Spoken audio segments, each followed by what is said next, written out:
आराम से बिस्तर पर लेटते हुए सिवाय चुपचाप हैरान परेशान मानवी का उखड़ा हुआ मुंह देख रहा था। उसे समझ आ चुका था कि अब की उसने एक बार भी किया ना तो उसकी खैर नहीं। लेकिन सिवाय ने थोड़ा रुक बड़े ही बेबाकी से कहा, जोई। अचानक जोई सुनती की नजरों से घूरते हुए मानवी ने कहा, क्या है? इतना कह वो चुपचाप सिवाय को निहारे जा रही थी। बिस्तर पर करवटें बदल नटखट अंदाज में सिवाय ने मानवी को छेड़ते हुए कहा, ओफ, लगता है अब तो दादी से ही काम चलाना पड़ेगा। इतना सुनते ही मानवी की तनी भौहें सिवाय से कुछ पूछना चाही तो सिवाय उसे ही देख मुस्कुरा रहा था। ये देख मानवी को और गुस्सा आ गया। वो समझ चुकी थी कि सिवाय उसे परेशान कर रहा है और उसने गुस्से से पास पड़ी पिलो उठाई और जोर से सिवाय के बाजुओं पर मार दी। आउच! अचानक मानवी की इस बचकानी हरकत को देख सिवाय की चीख निकल पड़ी और बाजुओं को सहलाते हुए धीमे से कहा, बेबी। मानवी उसे किसी जंगली बिल्ली की तरह घूर रही थी कि तभी जोरों से हंसते हुए सिवाय ने कहा, अरे यार तुम भी ना। आंखों को छोटी करते हुए मानवी ने भौं में उचकाते हुए कहा, क्या तुम भी ना? मानवी की इन अदाओं पर सिवाय ने हंसी संभालते हुए कहा, अरे अरे रुको भाई, इतना तेवर क्यों? बात तो सुन लो हमारी। इतना कह सिवाय बिस्तर पर सरकते हुए मानवी के करीब आ बोला, हम तो बस यही कह रहे थे कि बड़ी क्यूट हो तुम। तर्रती निगाहों से मानवी बोली, तुम भी ना बड़े चालाक हो। पहले मूड खराब करते हो और फिर मूड ठीक भी करने आ जाते हो। ये सुन सिवाय समझ चुका था कि अब मानवी मान चुकी है, मगर उसने थोड़ा और कंफर्म करते हुए दोबारा से कहा, तो क्या ख्याल है डार्लिंग? सिवाय के मुंह से अचानक डार्लिंग सुन मानवी की आंखें हैरानी से पसर गई और उसने किसी हिरनी की तरह देखते हुए कहा, ओह मिस्टर राजपूत, मैंने खाना ना बड़ी मेहनत से बनाए हैं। आपके ये नखरे बकरे हो गए हो तो चले खाने, मुझे बहुत तेज भूख लगी है। मानवी की इस बात पर सिवाय ने फटाफट बिस्तर से उठते हुए कहा, हाँ हाँ चलो भाई, जल्दी चलो। इतना कह वो दोनों कमरे से निकल काउच की ओर बढ़ गए। सिवाय का यूं बदला रूप देख मानवी के चेहरे पर भी मुस्कान तैर चुकी थी। वो गुनगुनाते हुए किचन के पास खाना परस रही थी। तभी अचानक सिवाय को कुछ सूझा और सिवाय काउच से उठ सीधा किचन की ओर बढ़ गया। इधर किचन में खड़ी मानवी 2 प्लेट में खाना गर्म करके सर्व करने जा रही थी कि तभी किचन में आते ही सिवाय ने एक्टिंग करते हुए कहा, जहाँपना, आपके दरबार में एक नाचीज घुसपैठ आ गया है। आप कहे तो हम उन्हें अभी के अभी अपने दरबार से छूमंतर कर दें। अचानक सिवाय की यह बात सुन मानवी को समझ नहीं आई और उसने हैरानी भरे स्वर में कहा, कौन जहाँपना और कौन सा दरबार? किसके दरबार की बात चल रही है? सिवाय ने मानवी के हाथों से थाली ले उसे प्लेटफॉर्म पर रख झट से मानवी को गोद में उठाते हुए कहा, मेरी जहाँपना आप हो और मेरा ये दरबार, ये घर है जिसमें हमारी रानी साहिबा रहती है। सिवाय के अचानक इस रूप को देख मानवी के चेहरे पर बड़ी सी मुस्कान तैर गई। उसने भी उसी अंदाज में भौं उचकाते हुए कहा, जो करना है करो। इस दरबार के राजा, सेनापति और हमारे पति सिर्फ आप हो। मानवी सिवाय के बेहद करीब थी। उसने हल्के से नोज को पिंच करते हुए कहा तो सिवाय खिलखिलाते हुए बोल पड़ा, मिल गया। इतना कह सिवाय ने मानवी के दाहिने गले पर हल्के से होंठ रख चूम लिए और कहा, आता हूँ इसे ठिकाने लगाकर। पीछे से हाथ पकड़ती मानवी सिवाय से बोली, खाना कौन खाएगा? मुस्कुराते हुए सिवाय ने खुद की ओर इशारा किया और काउच की ओर बढ़ गया। किचन में खड़ी मानवी सिवाय के इन अदाओं को देख कंफ्यूज थी कि आखिर अचानक मूड इतना मेलोडी कैसे हो गया। तभी काउच पर लेटे हुए सिवाय ने किसी शाही खानदान के राजा की तरह आवाज देकर कहा, जहाँपना, आज हमारे राजमहल में खाना को क्या बना है?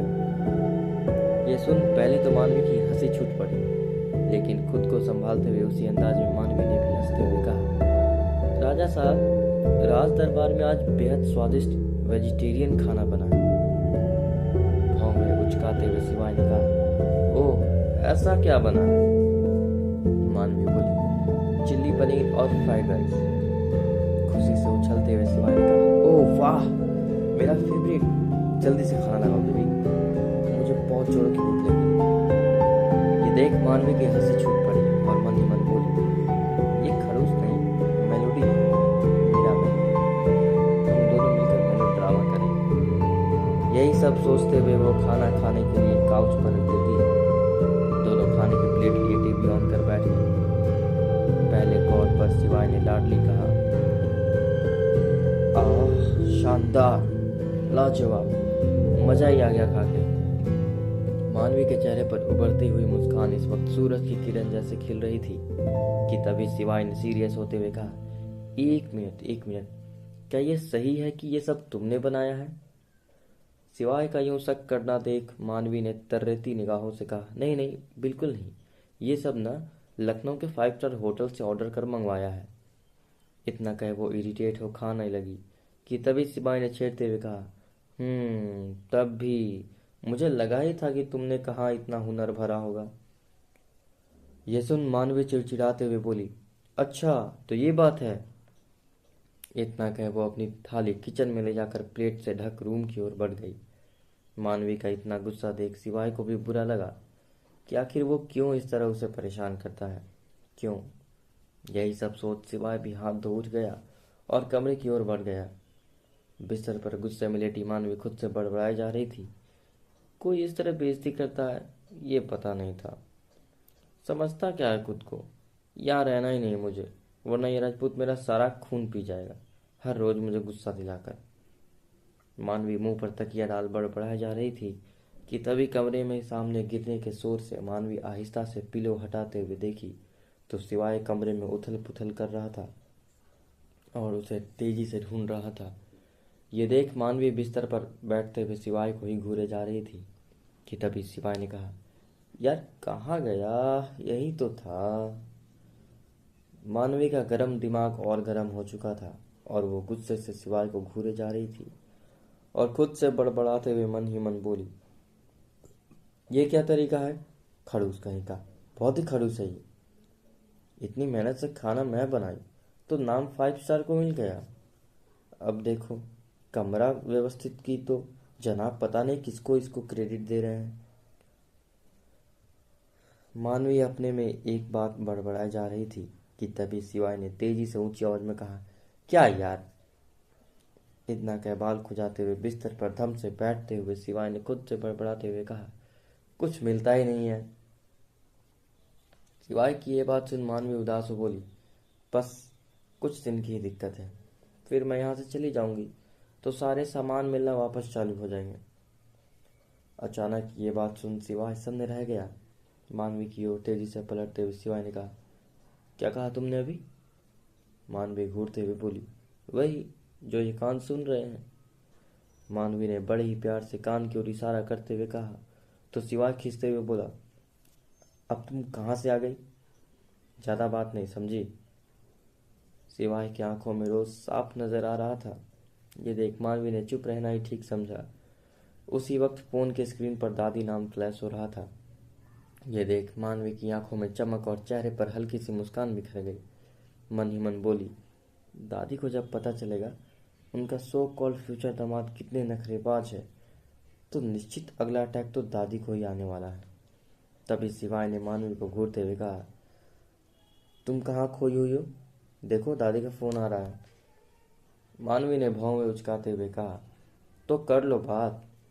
मुस्कुराते हुए सिवाय ने फोन को रिसीव कर कहा, हेलो दादी, कैसी हो आप? दूसरे तरफ से कनक जी की खुशी होते हुए बोली, हाय जीता रहे, कैसा है तू? बेटा मैं तो ठीक हूँ। खुश होते हुए सिवाय ने कहा, मैं भी एकदम चंगा। आंटी की तबीयत कैसी है अब? कनक जी बोली, अच्छी है अब। और अंकल? कनक जी बोली, वो भी अच्छे हैं। हमारी जोई कैसी है? कनक जी की ये बात सुन सिवाय की हंसी छूट पड़ी और खुद को संभालते हुए कहा, वो दादी क्या है ना, आपकी गोलगप्पू गुस्सा है अभी। गोलगप। मानवी की बड़ी बड़ी आंखें गुस्से से शिवाय को घूरते हुए बोली, गोलगप्पू? वाह, अब ये दादी मेरी बैंड बेवजह बजाएंगी। इन्हें तो कोई मतलब नहीं कि भला किसने क्या किया। दादी की चिरकुट दामाद कुछ भी करे, मगर दादी को फर्क ही नहीं पड़ना है। लोग बॉयफ्रेंड के प्यार में अंधे होते हैं, ये हमारी दादी को देखो, अपने दामाद के प्यार में ही अंधी हो चुकी है। हाय ऊपर वाले, कुछ तो रहम करो। तभी शिवाय ने फोन मानवी की ओर बढ़ाते हुए कहा, ये लीजिए दादी, अपनी गोलगप्पू से बात कीजिए। शिवाय का यूं बार बार गोलगप्पी वर्ड यूज करना मानवी का टेम्पर हाई करने के बराबर था। और बस हुआ ही वही। मानवी का गुस्सा फूट पड़ा और उसने गुस्से में चिल्लाते हुए फोन पर ही कहा, देखो ना दादी, मेरी तो कोई वैल्यू ही नहीं है। मैं तो जैसे बेवकूफ़ हूँ, घंटों मर मर के चिल्ली पनीर बनाए और यहाँ रेटिंग तो 5 स्टार होटल को मिल गया। ये सब बातें कनक जी के बस के बाहर थी। उन्हें समझ ही नहीं आ रहा था कि आखिर मानवी कहना क्या चाहती है। आखिर चिल्ली पनीर पर इतना गुस्सा क्यों दिखाना। तभी मानवी बोली, दादी आप बताओ, मुझे खाना बनाने आता है ना या नहीं? इतना कह मानवी ने फ़ोन स्पीकर पर डाल दिया। दूसरी तरफ मानवी की बात सुन कनक जी बोली, बिल्कुल आता है। मुझे घर साफ करने आते हैं या नहीं? मानवी सिवाय को घूरते हुए बोली। तो दूसरी तरफ से कनक जी बोली, अरे बिल्कुल आता है। मानवी सिवाय की ओर घूरते हुए बोली, और कुछ पूछना है या हो गया? हंसते हुए सिवाय ने कहा, दादी मैं तो आपकी गोलगप्पू को छेड़ रहा था, ये तो सच में पिनक गई। इतना कह सिवाय ने मानवी के गाल को टीस करते हुए हल्के से किस किया और बिस्तर पर पसर कर लेट गया। अचानक ये सब देख मानवी सन्न थी कि तभी सिवाय ने भूख लगने का इशारा किया तो मानवी को गुस्सा आ गया। फिर कुछ सोच मानवी बोली, दादी मैं खाना खा के बात करती हूँ। कनक जी बोली, ठीक है बच्ची। इतना कह फोन कट करते हुए कनक जी खुद से बोली, हाय ये जो इतनी नखरेबाज है, कैसे इसकी गाड़ी चलेगी। हे प्रभु सब अच्छा रखो। वही दूसरी तरफ सिवाय और मानवी खाना खाकर अपने काम पर जुट गए थे। तभी सिवाय ने अचानक से कहा, मानू आई एम सॉरी, अब नहीं कहूँगा, तुम यहीं रहो, जाना मत कहीं। ये सुन मानवी बोली, नहीं जा रही, यही हूँ। मानवी का जवाब सुन सिवाय खुशी से खुश होते हुए कहा, लव यू मानू। इतनी आसानी से मानवी कहाँ मानने वाली लड़की थी। उसने भी तुनकते हुए कहा, ये सब छोड़ो, मुझे तुमसे कुछ बात करनी है। ये सुन सिवाय ने कहा, हाँ जल्दी कहो, मुझे भी कुछ कहना है। सिवाय की ये बात सुन मानवी बोली, तुम ही बोलो। सिवाय ने फुल जोश में कहा, पता है आज मुझे कौन मिला? सिवाय के इस गॉसिप का हिस्सा मानवी नहीं बनना चाहती थी, मगर मुस्कुराते हुए मानवी बोली, होगी कोई बुढ़िया जिस पर तुम्हारा ये दिल आ गया होगा। मानवी का जवाब सुन सिवाय की हंसी छूट पड़ी। हंसते हुए बोला, अब यही है, छोड़ो तुम बताओ, तुम क्या बताने वाली थी? मानवी समझ चुकी थी कि सिवाय को बुरा लगा, इसलिए उसने बातों को संभालते हुए कहा, अरे मजाक करी थी, सॉरी। वैसे मैं आयु की बात करना चाहती थी। मानवी ने बड़ी आराम से कहा तो सिवाय भी बहुत तन गई। गुस्से में सिवाय ने कहा, क्या कहना है? फेवर तो लेना मत। इस बात की गलती बिल्कुल भी मत करना जोई, प्लीज़। ये आयु एक नंबर की कमीनी है। तुमको दयालु बनना है बनो, मगर उनके लिए जो तुम्हें आशीर्वाद दें। बात को संभालते हुए मानी बोली, ओफो शांत प्रिय शांत, आखिर क्या हो गया ऐसा? बात बात पर नटराज भगवान का रूप क्यों धारण कर लेते हो? मूड क्यों खराब है? बात को संभालते हुए शिवाय ने कहा, अच्छा बताओ ना क्या हुआ? वैसे तो मानवी को यह पता था कि शिवाय आज आयु से मिलने जेल गया था, मगर भागवत ने मना किया था। गुस्से में चुटकी बजाते हुए शिवाय ने कहा, अब बोलोगी या सोचोगी? शिवाय को घूरते हुए मानवी बोली, कल मैं जेल गई थी आयु से मिलने, मैंने उसकी ऑडियो टेप की है, उसे प्लीज़ सेव करा दो। ये सुन शिवाय भौचक्का था। तभी मानवी आगे बोली, मुझे एक अच्छे लॉयर की ज़रूरत है। ये सुन शिवाय ने कहा, क्यों? मानवी बोली, आयु को बेल दिलानी है। ये सुन शिवाय ने चिल्लाते हुए कहा, मुझे समझ नहीं आता मानवी, तुम्हें उससे इतनी हमदर्दी क्यों है? शिवाय ने काउच से डायरी उठाते हुए कहा, ये पढ़ो, फिर जो करने की इच्छा हो करो। ऐसा क्या है इसमें? मानवी ने डायरी को घूरते हुए कहा, मेरे बोलने से तुम नहीं समझोगी। जब तक ये पढ़ नहीं लेती तब तक मैं नहीं मानूंगा। और हाँ, उससे भी पहले ये रहा उसका ऑडियो। इतना कह शिवाय ने फ़ोन में सेव ऑडियो चालू किया तो मानवी हैरानी से दंग थी। ऑडियो प्ले हो रहा था। आयु, अब यहाँ क्यों आए हो? शिवाय, आयु, मुझे कुछ मिला है तुम्हारे घर से, उसी को जानने आया हूँ। अब अंकल तो उस कंडीशन में नहीं, तो सोचा तुम्हारी चीज़ से तुमसे ही पूछ लूँ, जिससे सच का सच और झूठ का झूठ हो सके और हम तुम्हें बचा पाए। आयु, ऐसा क्या मिल गया है? शिवाय, एक पॉकेट डायरी। ये शायद तुम्हें बचा ले, अगर इसमें लिखा सच झूठ हो तो। आयु हकलाते हुए, तुम्हें तुम्हें ये डायरी कहाँ से मिली? शिवाय, अरे तुम इतना डर क्यों रही हो? आयु, मैं कहाँ हकला रही हूँ? मुझे कहाँ डर रहेगा? हंसते हुए शिवाय, सच कहा, तुम्हें डर ही कहा। वैसे मैंने तुम्हें कब कहा कि तुम हकला रही हो? ये एक मामूली सी डायरी ही तो है, इसमें इतना क्या डरना है ना? आयु, ये मेरी नहीं है। शिवाय, ओ, तो तुम ये कहना चाहती हो कि ये डायरी तुम्हारी नहीं है? काश जितनी इनोसेंट तुम हो उतनी ये डायरी भी होती। खुश हो कि ये डायरी मेरे हाथ लगी। अगर ये डायरी मानवी को मिलती ना, तो वो तुम्हें क्या करती है तो वही बताती। खैर, समय कम है इसलिए सीधे मुद्दे पर आता हूँ। इस डायरी के मुताबिक तुम्हें किसी पर भरोसा नहीं है। वो कौन है और तुम किसे जान से मारना चाहती हो? क्या मानवी के किडनैप पे तुम्हारा हाथ है? आयु, मैंने मानवी को गायब नहीं करवाया, मैं सिर्फ उसे वापस देखना नहीं चाहती थी, क्योंकि क्योंकि मैं तुम्हें पसंद करती थी। ये सुन मानवी की आंखें हैरानी से पसर गई। सिवाय, सोच लो, दोबारा समय नहीं मिलेगा। इससे बेहतर है अपनी रटी रटाई किस्से कहानियां भूलकर सच बोलो। आयु, मुझसे जो भी हुआ वो मेरी सबसे बड़ी भूल थी। इस डायरी पर मैंने जो लिखा है वो खुद से माफ़ी मांगने के लिए लिखा है। सिवाय, ओह, दैट्स ग्रेट। तुम तो यार काफ़ी बड़ी ड्रामेबाज हो। तुम्हें तो ऑफिसर के बजाय किसी नौटंकी में शामिल होना था। गुस्से से चिल्लाते हुए आयुषी बोली, कहना क्या चाहते हो तुम? जो तुम सुनना चाहती हो। शिवाय ने कहा, क्या किया तुमने ये सब? क्यों किया? तुम्हें अपने किए पर अभी भी अफसोस नहीं? आयु, ये सब तुम्हारी वजह से हुआ। पसंद करती थी मैं तुम्हें। सिवाय, अच्छा, तो तुम किसी से प्यार करोगी तो दूसरों की जान ले लोगी? तुम साइको हो, समझी तुम? तुम्हारी जगह नहीं, जेल में ही होनी चाहिए, उस मांझी के साथ जो अभी तुम्हारे साथ बढ़िया कैरेक्टर प्ले कर रही थी।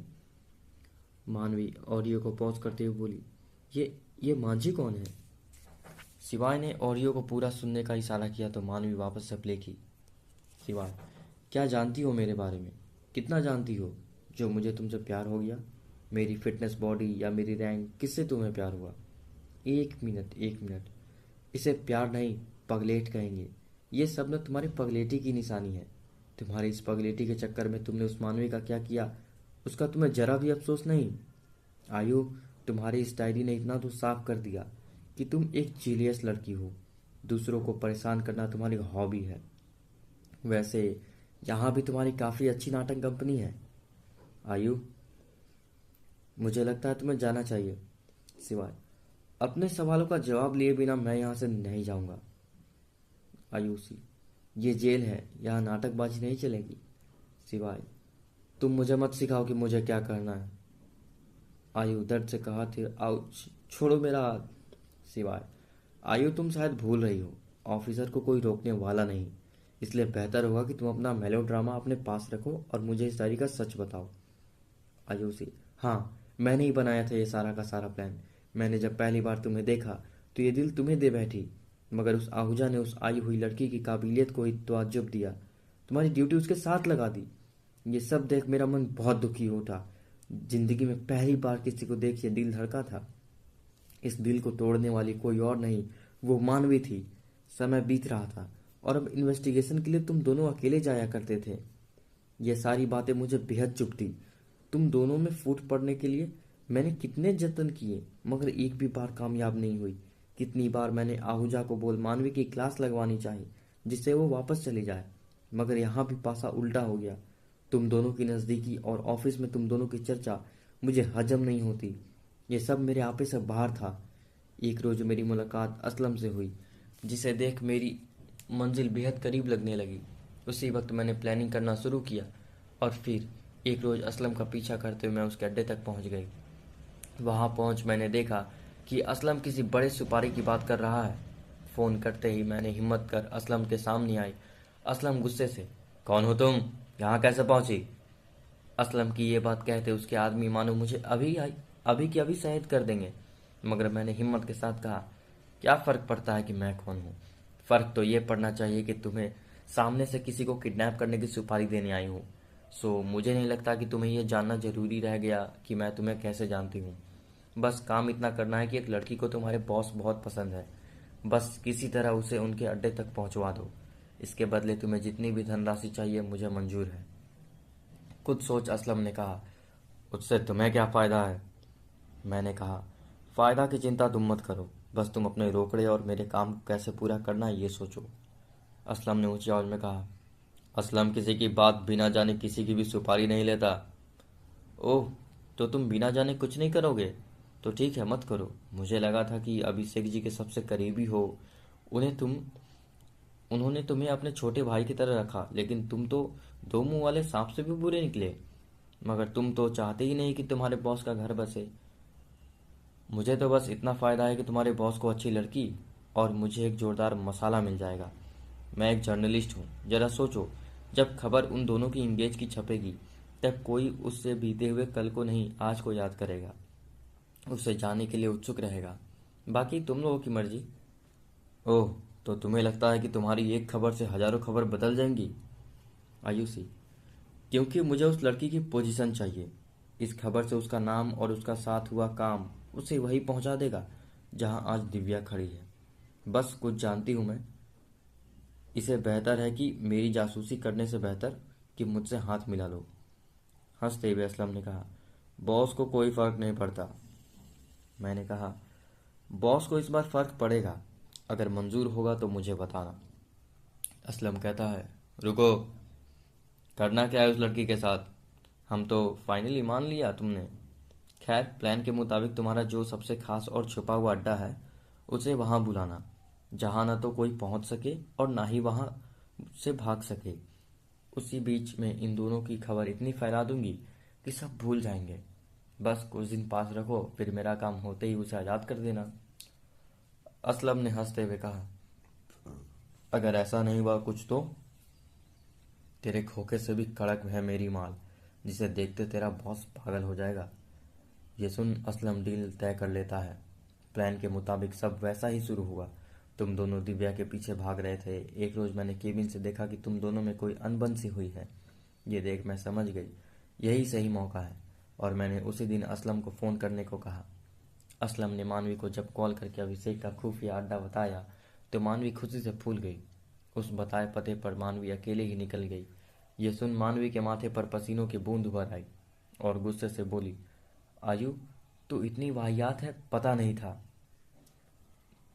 सिवाय ने वापस से टेप चालू किया। आयु, मानवी अब ठीक उस जगह थी जहां असलम ने उसे बताया था।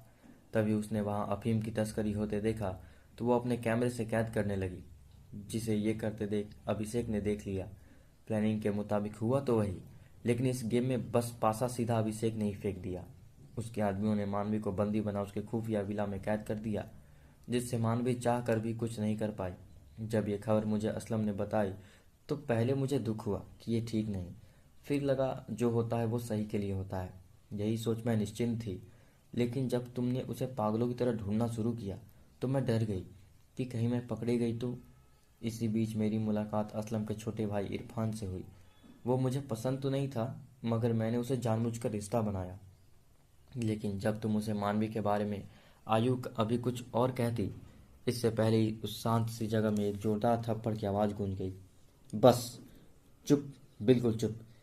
घिन आती है मुझे ये कहते हुए कि तुम एक लड़की हो। घटिया किस्म की लड़की हो तुम। इतनी कमीनी लड़की मैंने आज तक नहीं देखी। तुमने तो कमीनापन की हद ही पार कर दी है। इतनी तुच्छ और घटिया हरकत कैसे कर सकती हो तुम? आखिर क्या बिगाड़ दिया उसने तुम्हारा? तुमने प्लानिंग कर ली, मगर ये सोचा उस प्लानिंग के अंदर और क्या क्या घट सकता है उस लड़की के साथ। तुम्हारे साथ जो हो रहा है ना वो बढ़िया हो रहा है, तुम इसी लायक हो। और हाँ, तुम बहुत बड़ी बेवकूफ़ हो आयु। तुमने अपनी डायरी की वजह से वो सब कर दिया जो तुमने लिखा भी नहीं था। और हाँ, ये डायरी तुम्हारी नहीं है, ये डायरी तो ब्लैंक है, मगर मुझे लगता है ये डायरी अब तुम्हें इस जेल के बहुत काम आएगी। सो चलता हूँ, enjoy your life, goodbye. ये पूरे वार्तालाप से मानवी सन्न थी। ये वो जो सब हुआ, मानवी का दिमाग मानो सुन पड़ गया हो। इतना बड़ा धोखा, मैंने कभी नहीं सोचा कि आयु इतनी घटिया लड़की है। जी कर रहा अभी कि अभी उसे 2-3 थप्पड़ मारूं, जिससे जीवन भर के लिए उसके गालों पर छाप पड़ जाए। मगर अब मैं उसकी बेल नहीं करवाऊंगी, उसकी जगह सच में वही है। ये कहते हुए मानवी का चेहरा आंसू से स्लैब से भीग चुका था। उसकी आंखें लाल पड़ चुकी थी। उसकी आंखों के आगे अभिषेक के साथ हुए हर हाथ से घूम रहे थे। यह देख शिवाय ने मानवी के कंधे को मजबूती देते हुए कहा, रिलैक्स मानू, अब कुछ नहीं होगा ऐसा। जब तक मैं तुम्हारे साथ हूँ, और मैं तब तक साथ हूँ जब तक ये केस बंद नहीं हो जाता। इसलिए जो बीत गया वो बीत गया, अब आगे सतर्क रहो। सिवाय की ये बात सुन मानवी की आंखों में आगे युग का चेहरा घूम आया। तभी सिवाय ने कहा, और हाँ, जो बीत गया उसे आगे नहीं बीतने देना है।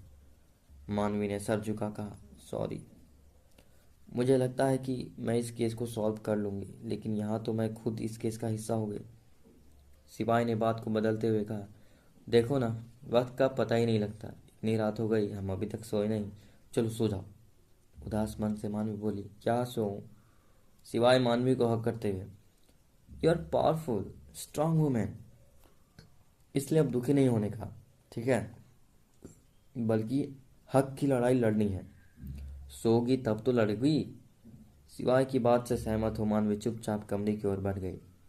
अब क्या होगा आगे, ये जानने के लिए सुनते रहिए इस स्टोरी के नेक्स्ट पार्ट को। धन्यवाद।